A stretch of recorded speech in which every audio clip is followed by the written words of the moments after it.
New indie games are being reviewed all the time, so here's the selection for the month, including sweet-looking roguelites, tactics games, pixel art titles, party games, horror games, and much more. So let's begin with Crashout Crew, a chaotic 4-player online co-op game where you and 3 friends operate forklifts to fulfill cargo orders under ridiculous conditions, racing against the clock, dodging meteors, bees, and collapsing structures, all while the stress meter climbs and your machine begins to spin out of control. Coming to us from Ogre Chambers, makers of Friend Slop Perfection Peak, so of course this is of note. The wacky in-game physics will lead to hilarity, doubly so with the more than 20 variety of boxes, each with their own quirks, where you're spending hard-earned money on upgrades to help in subsequent rounds and thus look like fun with friends. I love my tower defense titles, so Dice Goblin's Den is of interest, where you're in charge of a goblin clan defending their underground lair from endless waves of invading heroes.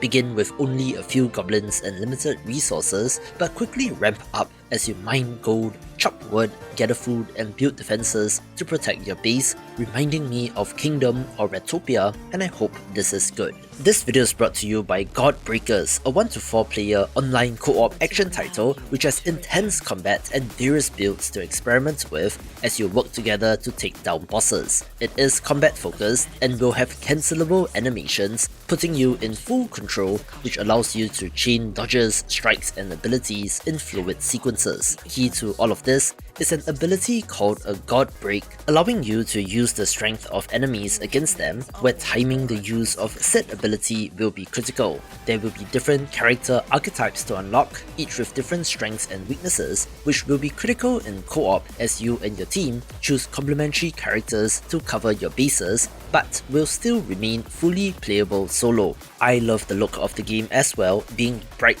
vibrant, and colourful, with what I have seen of the bosses looking awesome as well, not simply being bullet sponge versions of regular enemies, but have unique mechanics and design, promising memorable boss encounters. This is available right now on PC via Steam and the Epic Games Store, as well as on PS5, so buy it today if interested. An insanely fast-paced action roguelite is Ogre Chambers 2222, one which adds bullet hell elements and takes place in transforming space arenas as you take on enemies and ogre overlords. You pilot a ship across randomized planets, selecting which locations to raid depending on the rewards, and combining guns to craft super guns to blast away at enemies. The action is fast-paced and intense as you dodge and shoot, filling the screen with projectiles as you climb the global leaderboards. This is an enhanced release of the original Ogre Chambers, which can be found on itch.io, looking quite different and will be for fans of the genre.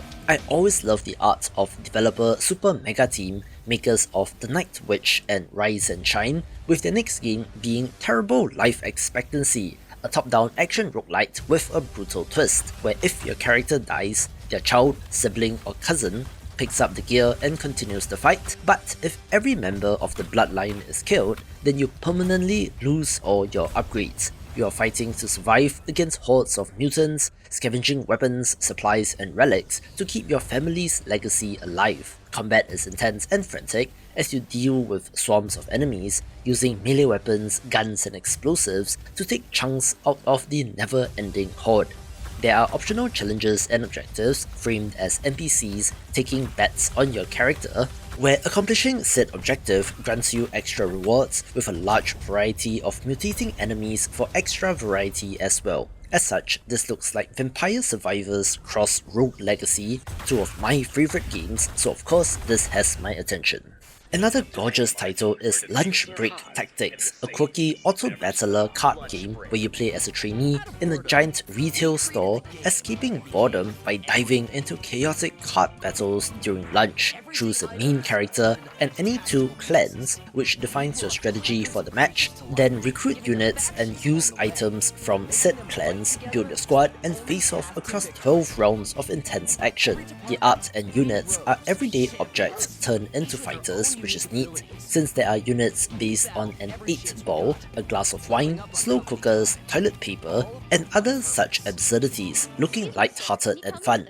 Of course, the mixing of clans does remind me of Monster Train, with the combat more resembling Super Autopads since it resolves in sequence. I absolutely love the art and animation here, with a whimsical premise as well, so inject this straight into my veins since it looks fantastic. From the developer of yet another Zombie Survivors comes HELLREAPER, a side-scrolling action roguelite where you play as the HELLREAPER, a supernatural warrior created from the sacrifice of a high angel to cleanse hell itself. Combat looks intense, with a variety of weapons and cursed magic to use as you attack, dodge roll, and brutally slay enemies. There are relics to collect, which I'm guessing functions like how they do in most roguelites, offering some game-changing abilities and upgrades that might synergize to make you overpowered. The grimdark gothic horror aesthetic does remind me of Slain Back from Hell, combined with a source of madness and perhaps even a little bit of Dead Cells,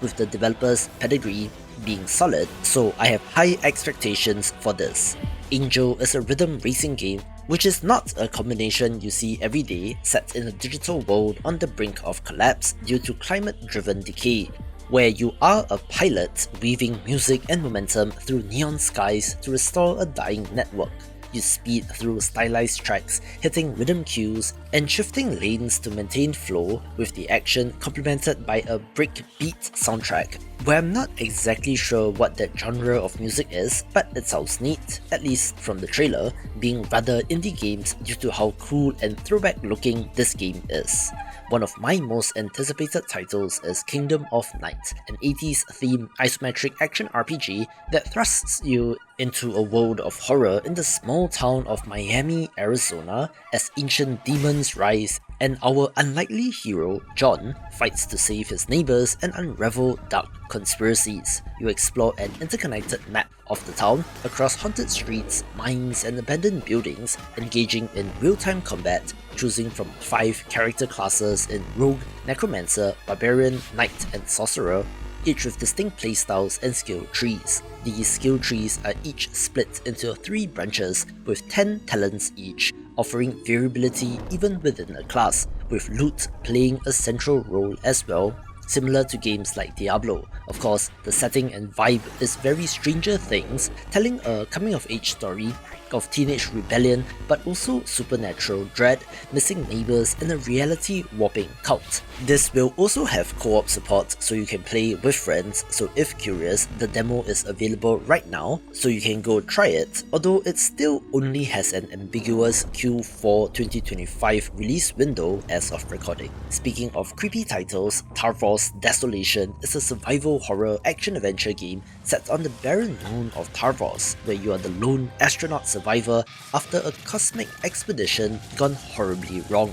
and must fight to escape while discovering what really caused the crash and why the moon's surface is alive with nightmarish creatures. You navigate alien ruins, abandoned laboratories, and the twisted wilderness while scavenging for limited resources, upgrading your suits and weapons, and face escalating hordes of mutants and monstrous creatures that emerge from the darkness, uncover hidden dossiers and logs, and piece together the sinister truth behind your mission, looking to have a compelling central mystery as well as an awesome monochrome plus red color palette which makes it stand out. There's a choice of 3 upgrades when you level up, but nowhere in the description does it say that it is a roguelite, so I'll leave it as twin stick shooter for now until more is revealed. The action roguelite Shape of Dreams recently blew up, which did have MOBA-inspired controls, so Arkheron is of interest as well, this time being a fast-paced, team-based PvP action game where 15 teams of 3 compete to climb up a surreal tower, fighting monsters and rival squads while collecting powerful relics, looking like Battle Royale plus MOBA, and could be interesting.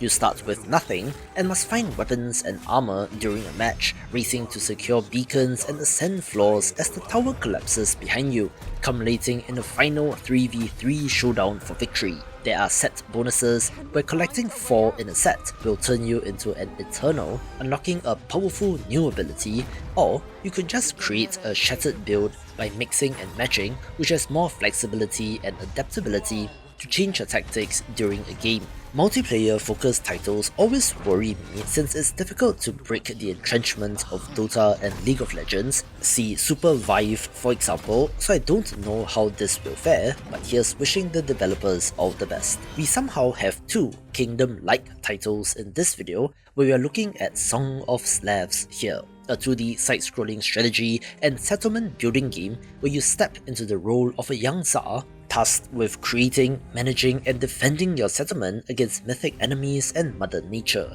You have to keep your people fed and safe, assigning professions like farmer, woodcutter, or hunters to gather resources, while also recruiting warriors to defend your home and to wage war when the need arises. Expand and upgrade your village, construct new buildings, and unlock new units and technology, not forgetting to pay tribute to the pagan gods to get their blessings as well. Prioritize what you want to develop while growing your base with some pretty neat handcrafted pixel art as well as the Slavic folklore inspiration, looking like a strategic title that's worth keeping an eye on. Rebel Engine is a high-octane first-person shooter that fuses the speed and shooting of 90s shooters with the slick combo mechanics of modern hack-and-slash titles. You take control of Asimov, an old construction robot who snaps after years of servitude and leads a rebellion against the mega corporation Concrete in Ultima City. Combat revolves around fast switching weapons,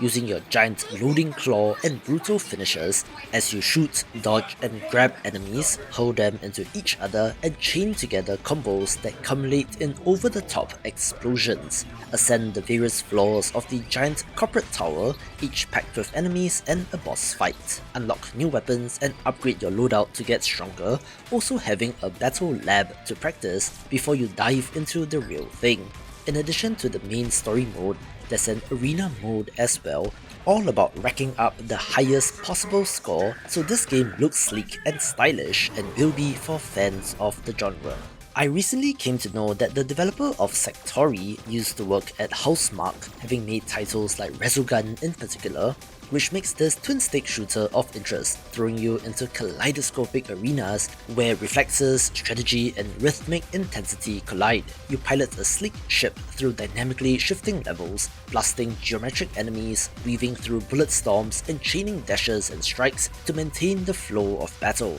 Looking like Geometry War's long-lost cousin or something, but does get pretty visually overwhelming. This is not a roguelite, instead having more in common with arcade titles, with handcrafted waves of enemies, levels, and bosses, but ultimately is not a game about memorization but skill instead. Select from various upgrades and create powerful builds in each attempt, with the core game design philosophy of simple, pure gameplay but quick runs with lots of challenge and replayability. There is a campaign mode with 5 worlds, 6 alternate game modes, 3 difficulty levels, as well as various challenges and medals to complete, with different ships and upgrade decks offering even more replayability. Definitely taking me back to a simpler time and will be for arcade shooter fans. Task Time is a wild competitive party game where up to 8 players tackle 6 chaotic rounds of unpredictable tasks while navigating physics-fueled mayhem and sabotaging one another at every turn.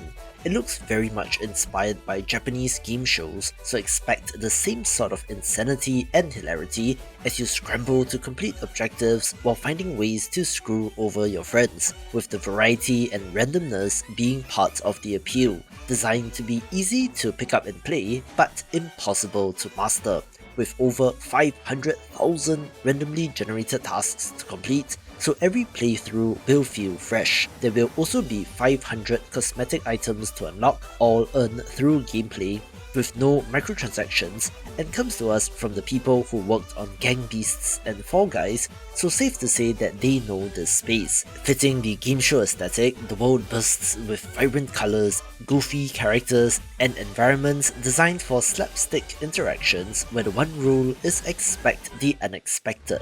Moving on to something very different is Welcome to Doll Town, a third-person narrative horror adventure game set in a decaying Japanese village, once famed for its handcrafted dolls, but is now cloaked in silence, decay, and whispers of tragedy. You play as Yumi, a student who takes up a part-time job in the town's only convenience store, unaware of the horrors that are about to engulf her life. as the boundaries between reality and nightmares begin to fray. It's not quite a survival horror game, more exploration, mystery, and combat as you navigate the deserted streets, decaying factories, and classrooms looking for clues to progress the story. In addition to third person, behind the back, or isometric and fixed camera angles, scenes do shift into horizontal side-scrolling as well, adding a cinematic quality to the game with a tragic love story at the heart of the narrative. Interestingly, the developer is doing weird stuff with marketing the game on Twitter, which is completely contrary to a spooky horror game, so the contrast is definitely of note. A title whose appeal is self-explanatory is Dinocop,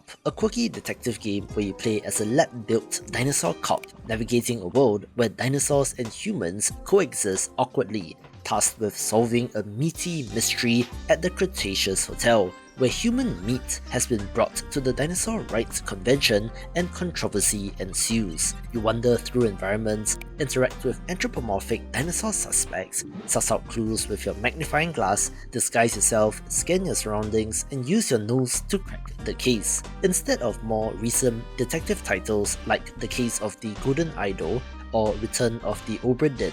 this is not a Mad Libs title, but where you are finding clues and placing it on the board to draw links between them, also having exploration in first person which is different and looks cute. We are in somewhat of a beat-em-up renaissance due to gut crush and tribute games, due to titles like Streets of Rage 4, Absalom, Teenage Mutant Ninja Turtles, Shredder's Revenge, and the upcoming Marvel Cosmic Invasion, meaning that it's a good time for Mad King Redemption, being a roguelite beat-em-up in an old-school Conan the Barbarian kind of gritty fantasy world. Your main goal is to relive the monarch of his madness, fighting your way through by beating up corrupted enemies. There are 4 characters to choose from, each with unique combat styles, and they have also committed a sin, so this is their quest for redemption. You are unlocking new attacks and upgrades after every run, allowing you to get stronger, having some sick pixel art, so especially if you grew up with Golden Axe like me,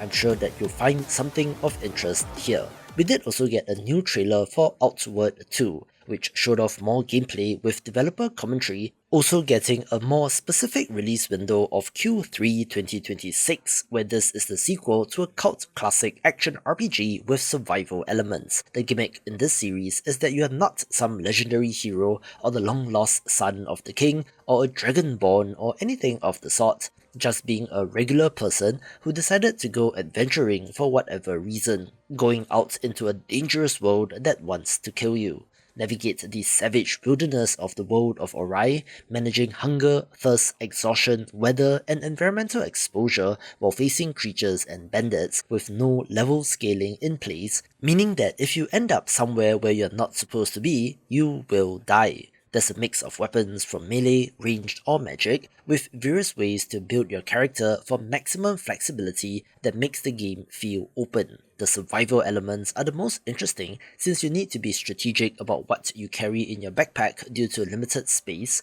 and probably cannot carry like 100 potions or something, with the expected open world RPG elements like factions to join, where your actions might shape the fate of the world, looking like a much more polished version of the first game and should be a huge hit. Speaking of potential huge hits, Kaiju Cleaner Simulator is essentially the cleaning part of Kaiju number 8, a first-person simulation game where you handle the messy aftermath of colossal monster battles, chopping up massive kaiju carcasses, clearing debris, and restoring order to devastated cities. Equip industrial-scale tools like chainsaws, crushers, and extraction rigs to cut through flesh and bone, harvest valuable organs and crystals, and wash away the toxic sludge that floods the streets. Each job unfolds as a careful mix of exploration, precision work, and hazard management, where every cut or cleanup choice affects your efficiency and payout. Switch between heavy-duty cutting gear for fast disassembly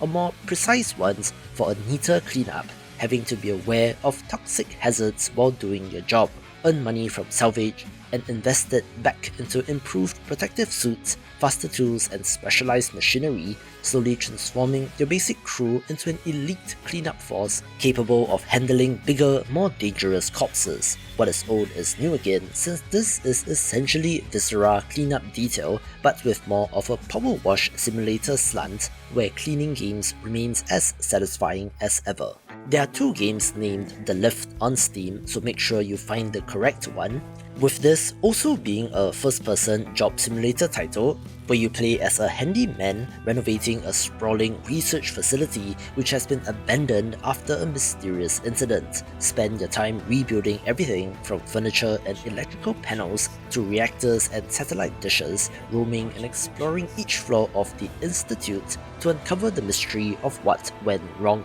The interactions are tactile, from unscrewing bolts, routing wires, vacuuming alien goo, wiring work, and repairing machines bit by bit, being satisfying in the same way that House Flipper is, but in a different setting, drawing upon Soviet retrofuturism. As you progress, unlock more tools, more complex puzzles, and new areas to explore, taking on side missions from oddball characters which will be fully voiced. The titular Lift is your mobile base and home away from home, using it as a gateway to the different parts of the facility, returning to it to regroup, craft, and upgrade. I don't believe there's any combat element, and it's not quite a horror game, although it might have some scares, being spooky, mysterious, and looks very good. From the developer of Bomb Rush Cyberfunk comes Hyperfunk, a neon-drenched, trick-driven multiplayer action game where graffiti crews battle not just for territory, but for style, speed, and cultural domination in a futuristic cityscape. You pick a crew, customize your avatar, and gear up, using skates, skateboard, or a BMX to traverse the town, bomb it with graffiti while escaping the police, having high-speed traversal across vertigo-inducing ramps, rails, and rooftops, and just looks absolutely sick. Bomb Rush Cyberfunk drew comparisons to Jet Set Radio, a promise and follow-up that no other developer has been able to make, so this developer is uniquely suited for this, even if I find the multiplayer focus to be strange. But there will be single-player support as well, oozing in style, and will be one to watch. Tiny Metal 2 is the follow-up to Tiny Metal, a spiritual successor of sorts to the Advanced Wars series, being a turn-based, grid-based tactics title with a military theme, where you command land, sea, and air units to capture territory and outmaneuver enemies, produce units from factories, capture key buildings to generate income, move tanks, planes, and now naval fleets across the map, considering enemy movement ranges, terrain type, unit matchups, and game-changing commander abilities during every turn. There will be a story campaign where I see some familiar returning faces from the first game, and it's a direct sequel set years after the events of that. It's classic wartime political intrigue for the story, with 10 all-new commanders with unique passive buffs and ultra powers to utilize. It has also been rebuilt with couch and online co-op in mind, with 1v1, 2v1, 2v2, 4v2, 4, 6 or 8 player free-for-all modes, a bunch of skirmish maps, and much more, retaining that anime-inspired art style and looks great. This next title went absolutely viral on social media since Parasite Mutant is a survival horror JRPG that cites Parasite Eve as inspiration, a series which has not had a new entry since 2010, so leave it to indie developers to save the day once again.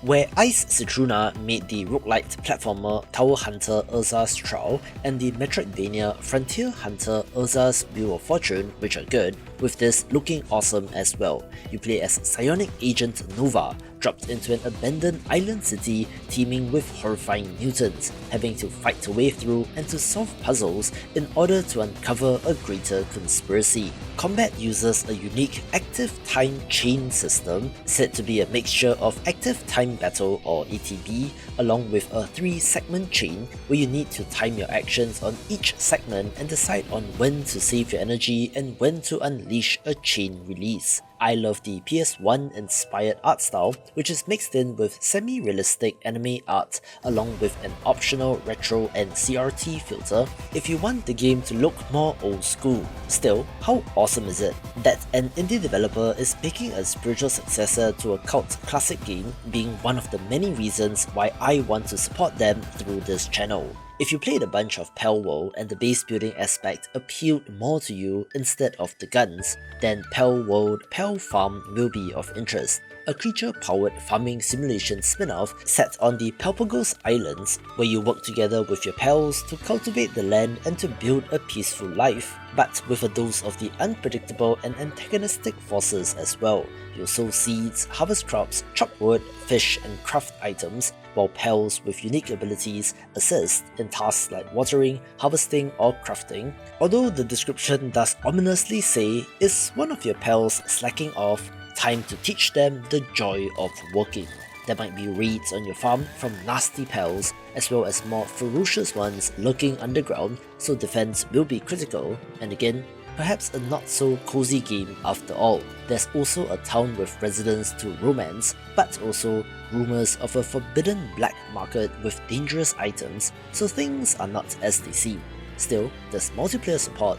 and this looks like fun with friends. One of the sickest looking titles in development is No Vacation for an Executioner, a retro PS2 style survival horror action RPG in which you are a guilt-ridden executioner in the late 17th century, forced to flee the gallows and confront a world filled with monsters and twisted truths. Explore the grim environment, engaging in combat, which focuses on parries, executions and backstabs with both melee weapons and firearms, but I don't think this is a Souls-like, instead calling upon Resident Evil 4 and Silent Hill and looks cool. Watch this video for more of the best indie games.